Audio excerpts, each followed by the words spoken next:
Namoz o'qimagan uchun bolasini urgan odam bormi oramizda? Har qanday narsa uchun uramiz, ammo namoz o'qimagan uchun emas. Qarangda, bolani haqqini siz ado qilmasangiz, katta bo'lgandan keyin siz ham haqqingizni ado qilmaydi. Yeb qo'ydingizda haqqini, Allohni tanitmadingiz. Allohni tanitganingizda sizni jannatini bitta eshigi deb bilar edi. Qiblaga oxi deb bilardi sizni. Agar haqqini tanitib Allohni bir tanitganingizda.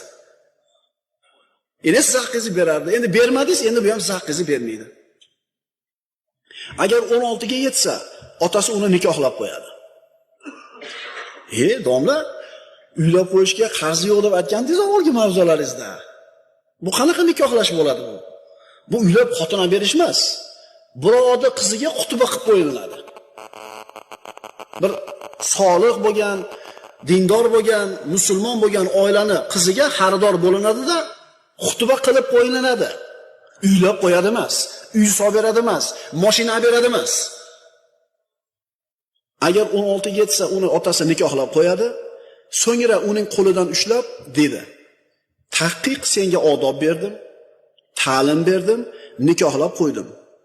Sening dunyodagi fitnangdan va oxiratdagi fitnangdan, oxiratdagi azobingdan Allohdan panoh tilayman" dedi.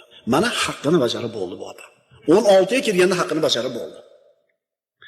Pokiza zinat oladi, chiroyli ism qo'ydi, Allohni tanitdi, nikohlab qo'ydi, ota qutuldi.